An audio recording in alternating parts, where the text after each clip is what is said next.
नमस्ते साथियों, मैं सतीश कुमार पी बेंगलुरु ग्रामीण जिला होसकोटे तालुक के सरकारी हाई स्कूल हासीगाल में हिंदी अध्यापक के तौर पर कार्यरत हूँ। सुविचार के साथ कक्षा की शुरुआत करेंगे। तिनका कबहू न निंदिए जो पावंतर होई, कबहू उडी आंकिन पड़े तो पीर गनेरी होई। तात्पर्य, ये कुछ छोटे से तिनके की भी निंदा ना करो जो तुम्हारे पाँवों के नीचे दब जाता है। यदि कभी वो तिनका उड़कर आंख में आ गिरे तो कितनी गहरी पीड़ा होती है। इसलिए हमें किसी व्यक्ति या वस्तु की उपेक्षा नहीं करनी चाहिए।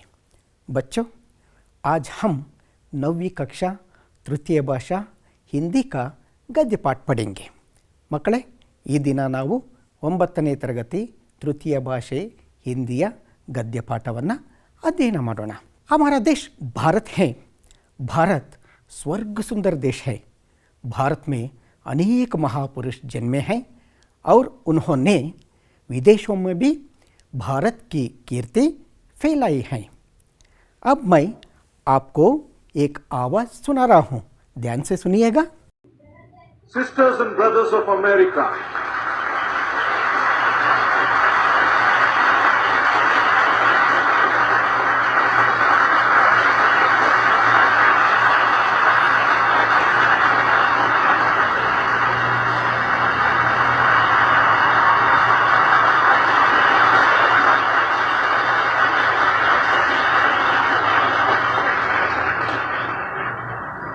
it fills my heart with joy unspeakable to rise in response to the warm and cordial welcome which you have given us. क्या आपने सुनी है? यह आवाज़ किस महापुरुष की है?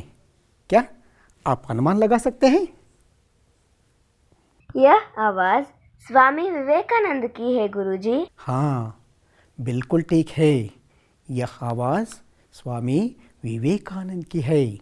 स्वामी विवेकानंद के बारे में आप क्या जानते हैं? आइए बच्चों, आज हम स्वामी विवेकानंद के बारे में कुछ अच्छी अच्छी बातें पढ़ेंगे। यहाँ पर स्वामी विवेकानंद जी का भावचित्र है। क्या दिखाई दे रहा है? पाठ की विधा जीवनी है। जीवनी माने जीवन की कथा। अंग्रेजी में ಬಯೋಗ್ರಫಿ कहते हैं। ಕನ್ನಡದಲ್ಲಿ ಜೀವನ ಚರಿತ್ರೆ ಅಂತ ಕರಿತೀವಿ ಮಕ್ಕಳೇ।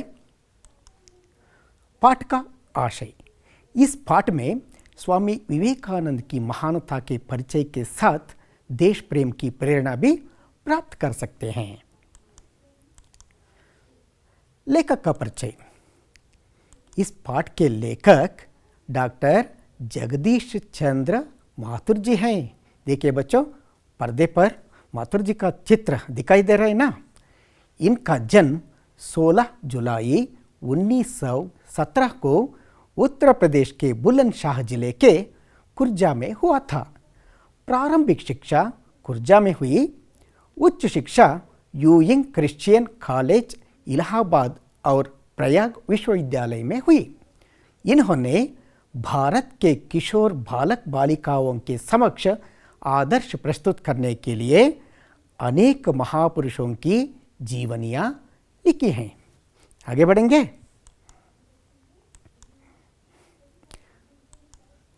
अब मैं इस पाठ का वाचन कर रहा हूँ, ध्यान से सुनिएगा। मैं जैसा पढ़ूंगा आप भी वैसा दोहराएंगे। देखिए बच्चों, पृष्ठ संख्या 19 से। भारत के इतिहास में स्वामी विवेकानंद का नाम अमर है। स्वामी विवेकानंद का जन्म 12 जनवरी 1863 को कलकत्ता के एक कायस्थ घराने में हुआ था। उनके बचपन का नाम नरेंद्र देव था। उनके पिता श्री विश्वनाथ दत्त एक प्रतिष्ठित वकील थे। उनकी माता श्रीमती भुवनेश्वरी देवी धर्मपरायण महिला थी। नरेंद्र आरंभ से ही पढ़ाई लिखाई में बड़े तेज थे। अपने स्कूल में सर्वप्रथम रहा करते थे। अध्ययन काल में उनकी रुचि व्याख्यान देने और विचारों के आदान प्रदान करने में थी। विवेकानंद के गुरु रामकृष्ण परमहंस थे। उन्होंने अपने गुरु के संदेश का प्रसार करना चाहा। अब हम इस इकाई के अंतर्गत आने वाले नए शब्दों का अर्थ जानेंगे। ಭ್ರಮಣ करना, ಭ್ರಮಣ करना माने घूमना, ಕನ್ನಡದಲ್ಲಿ ಪ್ರವಾಸ ಮಾಡುವುದು ಅಥವಾ ಪರ್ಯಟನೆ ಮಾಡುವುದು ಅಂತೇಳಿ ಕರಿತೀವಿ ಮಕ್ಕಳೇ। वाक्य प्रयोग, मैंने एक महीने में पूरे भारत का भ्रमण किया। भौरा फूलों का भ्रमण करता है। प्रतिष्ठित, प्रतिष्ठित माने प्रसिद्ध, अंग्रेजी में फेमस। क्या वाक्य बनाएंगे? तिरुपति में प्रतिष्ठित बालाजी मंदिर हैं। अगला शब्द जो है रुचि, रुचि माने आसक्ति, अंग्रेजी में इंटरेस्ट। वाक्य बनाएंगे? मुझे खेलने में रुचि है। जिज्ञासा, जिज्ञासा माने जानने की इच्छा, क्यूरियासिटी, ತಿಳ್ಕೊಳ್ಬೇಕು ಅಂತಕ್ಕಂಥ ಒಂದು ಹಂಬಲ। वाक्य प्रयोग करेंगे? मुझे संगीत सीखने में जिज्ञासा है। मुग्ध, मुग्ध इस शब्द से क्या अर्थ निकलता है? मोहित। वाक्य बनाएंगे? मेरा गाना सुनकर लोग मुग्ध हो गए। व्याख्यान, व्याख्यान माने भाषण, स्पीच। वाक्य प्रयोग करेंगे? अब्दुल कलाम जी का व्याख्यान बहुत बढ़िया था। आगे बढ़ते हैं। स्वामी विवेकानंद ने देश विदेश में भ्रमण कर क्या प्रसार किया? स्वामी विवेकानंद ने देश विदेश में भ्रमण करके भारतीय धर्म और दर्शन का प्रसार किया तथा समाज सेवा का नया मार्ग दिखाया। विवेकानंद का जन्म कब हुआ और कहाँ हुआ? स्वामी विवेकानंद का जन्म 12 जनवरी 1863 को कलकत्ता के एक कायस्थ घराने में हुआ था। उनके बचपन का नाम क्या था? उनके बचपन का नाम नरेंद्र देव था। उनके पिता और माता कौन थे? उनके पिता विश्वनाथ दत्त एक प्रतिष्ठित वकील थे। वकील माने लायर। ಅವರ ತಂದೆಯವರು ಪ್ರಸಿದ್ಧ ಲಾಯರ್ ಆಗಿದ್ದರು ಮಕ್ಕಳೇ। उनकी माता श्रीमती भुवनेश्वरी देवी धर्मपरायण महिला थी। धर्मपरायण माने धर्म का पालन करने वाला, अर्थात श्रीमती भुवनेश्वरी देवी धर्म का पालन करने वाली महिला थी। श्रीमती भुवनेश्वरी देवी ಅವರು ಧರ್ಮನಿಷ್ಠ ಮಹಿಳೆಯಾಗಿದ್ದರು। आगे बढ़ेंगे। बालक नरेंद्र का शरीर कैसा था? बालक नरेंद्र का शरीर स्वस्थ, सुडौल और सुंदर था। नरेंद्र को किन किन में आनंद मिलता था? नरेंद्र को कुश्ती लड़ने में, दौड़ लगाने, घुड़सवारी करने में उन्हें बड़ा आनंद मिलता था। वे संगीत एवं खेल कूद की प्रतियोगिताओं में भी भाग लिया करते थे। आगे बढ़ते हैं। नरेंद्र पढ़ाई लिखाई में कैसे थे? नरेंद्र आरंभ से ही पढ़ाई लिखाई में बड़े तेज थे। वे अपने स्कूल में सर्वप्रथम रहा करते थे। ಅವರು ಯಾವಾಗಲೂ ಸಹ ಅವರ ಶಾಲೆಯಲ್ಲಿ ಪ್ರಥಮ ಶ್ರೇಣಿಯಲ್ಲಿ ಉತ್ತೀರ್ಣರಾಗ್ತಾ ಇದ್ದರು। ನೀವು ಅಷ್ಟೇ ಮಕ್ಕಳೇ, ನೀವು ಸಹ ನಿಮ್ಮ ಶಾಲೆಯಲ್ಲಿ ಬಾಲಕ ನರೇಂದ್ರರ ಥರ ನೀವು ಸಹ ಪ್ರಥಮ ಶ್ರೇಣಿಯಲ್ಲಿ ಇರಬೇಕು। एंट्रेंस परीक्षा में भी वे प्रथम श्रेणी में उत्तीर्ण हुए थे। एंट्रेंस परीक्षೆಯಲ್ಲಿ ಸಹ ಅವರು ಪ್ರಥಮ ಶ್ರೇಣಿಯಲ್ಲಿ ಉತ್ತೀರ್ಣರಾಗಿದ್ದರು। आगे चलेंगे। अध्ययन काल में उनकी रुचि किन किन विषयों में थी? अध्ययन काल में उनकी रुचि व्याख्यान देने और विचारों को आदान प्रदान करने में थी। किशोरावस्था में ही नरेंद्र किन किन विचारों में तल्लीन रहते थे? किशोरावस्था में नरेंद्र दार्शनिक एवं धार्मिक विचारों में तल्लीन रहते थे। आगे बढ़ते हैं। एक दिन नरेंद्र किन के पास पहुंचे? एक दिन नरेंद्र रामकृष्ण परमहंस के पास पहुंचे और अपनी जिज्ञासा उन्हें कह सुनाई। नरेंद्र के गुरु अर्थात स्वामी विवेकानंद के गुरु कौन थे? स्वामी विवेकानंद के गुरु रामकृष्ण परमहंस थे। रामकृष्ण परमहंस ने नरेंद्र को अपना शिष्य स्वीकार किया। आगे बढ़ते हैं। स्वामी विवेकानंद ने क्या प्रसार करना चाहा? स्वामी विवेकानंद ने अपने गुरु रामकृष्ण परमहंस के संदेशों को प्रसार करना चाहा। स्वामी ವಿವೇಕಾನಂದರು ತಮ್ಮ ಗುರುಗಳಾಗಿರ್ತಕ್ಕಂಥ ರಾಮಕೃಷ್ಣ ಪರಮಹಂಸರ ಸಂದೇಶಗಳೇನಿವೆ ಅವುಗಳನ್ನು ಪ್ರಸಾರ ಮಾಡೋದಕ್ಕೆ ಬಯಸ್ತಾರೆ ಮಕ್ಕಳೇ। जनता को सत्य की राह दिखाने के लिए सितंबर सन 1893 को वे कहाँ गए? हाँ, संयुक्त राज्य अमेरिका गए। देखिए बच्चों, संयुक्त राज्य अमेरिका का भूपट दिखाई दे रहा है ना। आगे बढ़ेंगे। उस समय वहाँ शिकागो नगर में क्या हो रहा था? उस समय शिकागो नगर में सर्वधर्म सम्मेलन हो रहा था। इस महासभा में विवेकानंद ने किन किन विचारों पर भाषण दिया? इस महासभा में विवेकानंद ने भारतीय धर्म और तत्वज्ञान पर भाषण दिया। उनका भाषण कैसा था? उनका भाषण बड़ा गंभीर और हृदयस्पर्शी था। उनकी वाणी सुनकर श्रोतागण मुग्ध हो गए।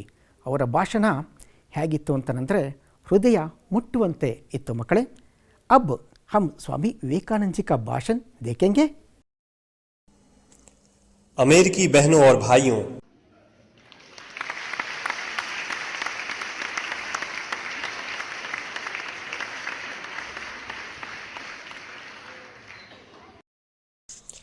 आपके इस स्नेहपूर्ण और जोरदार स्वागत से मेरा हृदय अपार हर्ष से भर गया है। मैं आपको दुनिया के सबसे पौराणिक भिक्षुओं की तरफ से धन्यवाद देता हूं।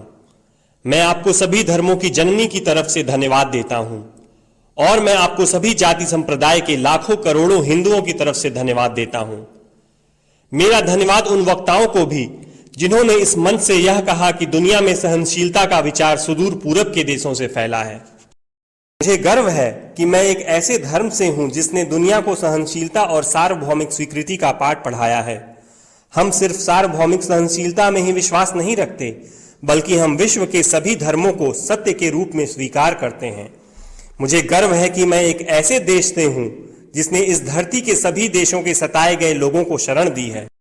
मुझे यह बताते हुए गर्व हो रहा है कि हमने अपने हृदय में उन इजरायलियों की शुद्धतम स्मृतियां बचा कर रखी हैं जिनके मंदिरों को रोमनों ने तोड़ तोड़ कर खंडहर बना दिया और तब उन्होंने दक्षिण भारत में शरण ली। मुझे इस बात का गर्व है कि मैं एक ऐसे धर्म से हूं जिसने महान पारसी देश के अवशेषों को शरण दी और अभी भी उन्हें बढ़ावा दे रहा है। भाइयों, मैं आपको एक श्लोक की कुछ पंक्तियां सुनाना चाहूंगा जिसे मैंने बचपन से स्मरण किया और दोहराया है और जो रोज करोड़ों व्यक्तियों द्वारा हर दिन दोहराया जाता है। जिस तरह विभिन्न धाराओं की उत्पत्ति विभिन्न स्रोतों से होती है, उसी प्रकार मनुष्य अपनी इच्छा के अनुरूप अलग अलग मार्ग चुनता है। वो देखने में भले सीधे साधे या टेढ़े मेढ़े लगें, पर सभी भगवान तक ही जाते हैं। वर्तमान सम्मेलन, जो कि आज तक की सबसे पवित्र सभाओं में से है, स्वयं में गीता में बताए गए एक सिद्धांत का प्रमाण है। जो भी मुझ तक आता है, चाहे किसी भी रूप में, मैं उस तक पहुंचता हूं। सभी मनुष्य विभिन्न मार्गों पर संघर्ष कर रहे हैं, जिसका अंत मुझ में है। सांप्रदायिकता, कट्टरता और इसके भयानक वंशज हठ धर्मिता लंबे समय से पृथ्वी को अपने शिकंजे में जकड़े हुए हैं। इन्होंने पृथ्वी को हिंसा से भर दिया है। कितनी बार ही ये धरती खून से लाल हुई है, कितनी ही सभ्यताओं का विनाश हुआ है और कितने देश नष्ट हुए हैं। अगर ये भयानक राक्षस नहीं होते तो आज मानव समाज कहीं ज्यादा उन्नत होता, लेकिन अब उनका समय पूरा हो चुका है। मुझे पूरी उम्मीद है कि आज इस सम्मेलन का शंखनाद सभी हठ धर्मिता, हर तरह के क्लेश, चाहे वो तलवार से हो या कलम से, और हर एक मनुष्य जो कि एक ही लक्ष्य की तरफ बढ़ रहे हैं, के बीच की दुर्भावनाओं का विनाश करेगा।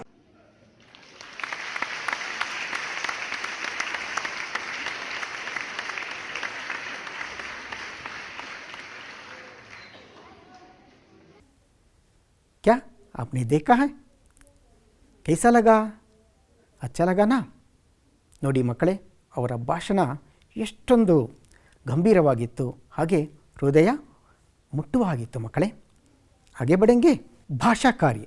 भाषा कार्य के अंतर्गत हम लिंग परिवर्तन के नियमों के बारे में जानेंगे। सबसे पहले लिंग। लिंग की परिभाषा। लिंग की परिभाषा क्या है? शब्द की जाति को लिंग कहते हैं। संज्ञा के जिस रूप से व्यक्ति या वस्तु की नर या मादा जाति का बोध हो, व्याकरण में उसे लिंग कहते हैं। हिंदी में सिर्फ दो ही लिंग है, पुल्लिंग और स्त्रीलिंग। यहाँ नपुंसकलिंग नहीं है। जिस शब्द से पुरुष जाति का बोध हो उसे पुल्लिंग कहते हैं। उदाहरण के लिए लड़का, बेटा, कुत्ता आदि। जिस शब्द से स्त्री जाति का बोध हो उसे स्त्रीलिंग कहते हैं। उदाहरण के लिए लड़की, बेटी, कुतिया आदि। क्या अब लिंग परिवर्तन के नियमों को जानेंगे? यहाँ देखिए बच्चों, देवर, सेठ, नौकर ये अकारांत पुल्लिंग शब्द हैं। इस प्रकार अकारांत पुल्लिंग शब्द के अंत में आनी लगाने से स्त्रीलिंग बनता है। उदाहरण के लिए देवर, देवरानी, सेठ, सेठानी, नौकर, नौकरानी। समझ में आया ना? क्या दूसरा नियम जानेंगे? यहाँ देखिए बच्चों, भाग्यवान, रूपवान, पुत्रवान, बलवान। इस प्रकार पुल्लिंग शब्द के अंत में वान का वती करने से स्त्रीलिंग रूप बनता है। जैसे भाग्यवान, भाग्यवती, रूपवान, रूपवती, पुत्रवान, पुत्रवती, बलवान, बलवती। आगे चलेंगे। इन शब्दों को ध्यान से देखिए बच्चों। बुद्धिमान, श्रीमान। इस प्रकार शब्द के अंत में मान का मति करने से स्त्रीलिंग बनता है। उदाहरण के लिए बुद्धिमान, बुद्धिमती, श्रीमान, श्रीमती। समझ में आया ना? अगला नियम जो है जानेंगे।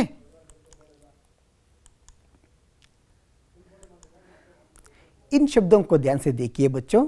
नेता, अभिनेता, विधाता। इस प्रकार पुल्लिंग शब्द के अंत में था का त्री करने से स्त्रीलिंग बनता है।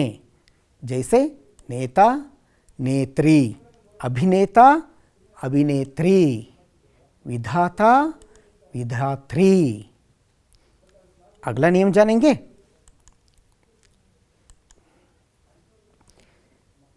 स्वामी, अनुयायी। इस प्रकार पुल्लिंग शब्द के अंत में नी जोड़ने से स्त्रीलिंग बनता है।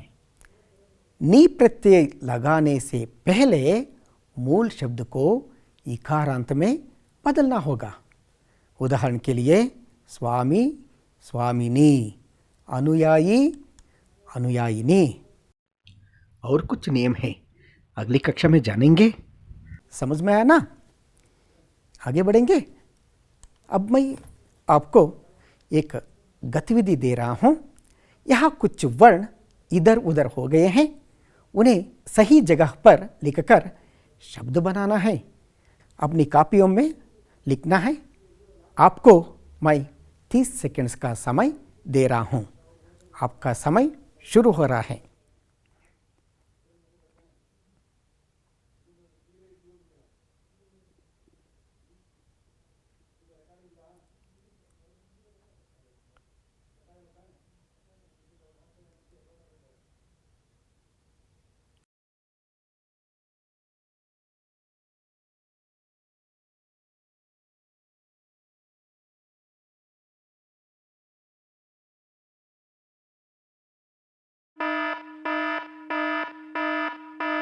आपका समय समाप्त हो गया। क्या उत्तर देखेंगे? हाँ, देखिए बच्चों, खुशबू, दूसरा है सागर, तीसरा विवेक, चौथा परलोक, पांचवा शब्द खरगोश। अपनी कॉपियों में आपने जो लिखा है सही या गलत, इसके साथ तुलना कीजिए बच्चों। ತಾವು ಬರೆದಿರುವಂತಹದ್ದು ಸರಿ ಇದೆಯಾ ಅಥವಾ ಇಲ್ವಾ ಎಂಬುದನ್ನು ಇದರ ಜೊತೆ ತಾಳೆ ನೋಡಿ ಮಕ್ಕಳೇ.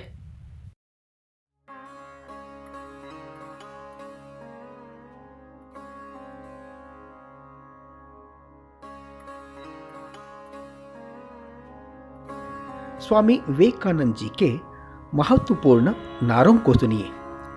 कुछ महत्वपूर्ण नारे ये हैं: आप भी ऐसे अन्य महापुरुषों के नारों का संग्रह कीजिए।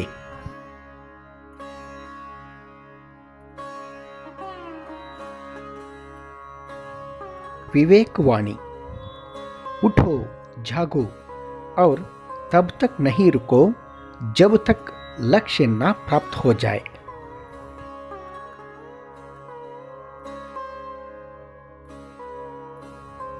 ವಿವೇಕವಾಣಿ, ಏಳಿ ಎದ್ದೇಳಿ, ಗುರಿ ಮುಟ್ಟುವ ತನಕ ನಿಲ್ಲದಿರಿ.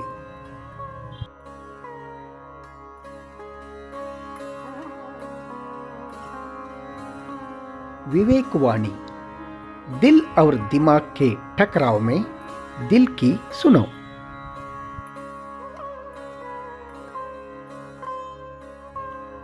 ವಿವೇಕವಾಣಿ, ನಿಮ್ಮ ಬುದ್ಧಿ ಮತ್ತು ಹೃದಯಕ್ಕೆ ಸಂಘರ್ಷ ನಡೆಯುತ್ತಿರುವಾಗ ಹೃದಯದ ಮಾತನ್ನೇ ಕೇಳಿರಿ.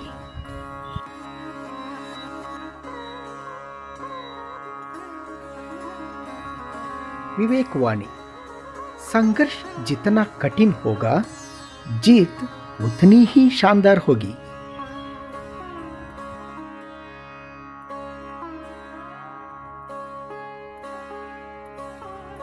ವಿವೇಕವಾಣಿ, ಸಂಘರ್ಷ ಎಷ್ಟೊಂದು ಕಠಿಣವಾಗಿರುವುದೋ ಗೆಲುವು ಅಷ್ಟೇ ಉತ್ತಮವಾಗಿರುವುದು.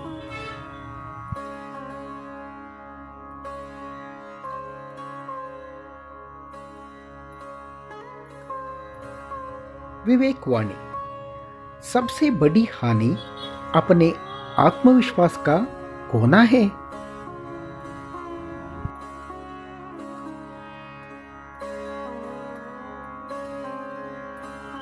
ವಿವೇಕವಾಣಿ, ಎಲ್ಲದಕ್ಕಿಂತ ದೊಡ್ಡ ಹಾನಿ ಎಂದರೆ ತಮ್ಮ ಆತ್ಮವಿಶ್ವಾಸವನ್ನು ಕಳೆದುಕೊಳ್ಳುವುದು.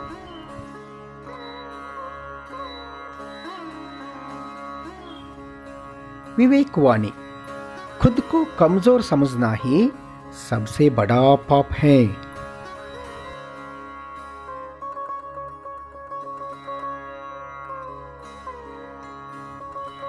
ವಿವೇಕವಾಣಿ, ಸ್ವತಃ ತನ್ನನ್ನು ದುರ್ಬಲನೆಂದು ತಿಳಿದುಕೊಳ್ಳುವುದೇ ಮಹಾಪಾಪ.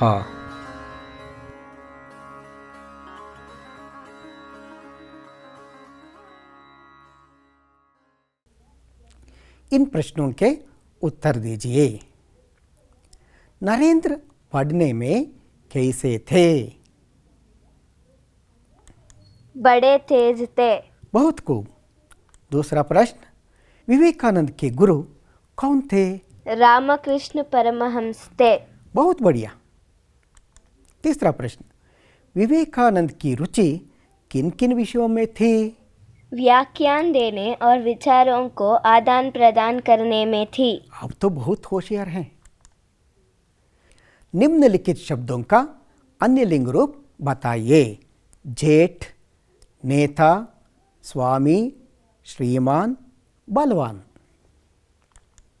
जेठ जेठानी, नेता नेत्री, स्वामी स्वामिनी, श्रीमान श्रीमती, बलवान बलवती। आप तो बहुत होशियार हैं।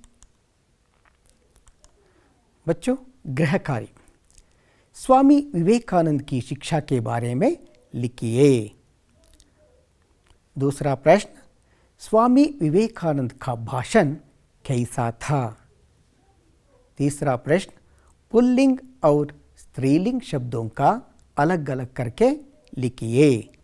नर, अनुयायिनी, नौकर, पुत्री, वर, विधुर, साधु, श्रीमती, सम्राट, सेविका। प्रश्न मैं दोहरा रहा हूँ। पहला प्रश्न, स्वामी विवेकानंद की शिक्षा के बारे में लिखिए।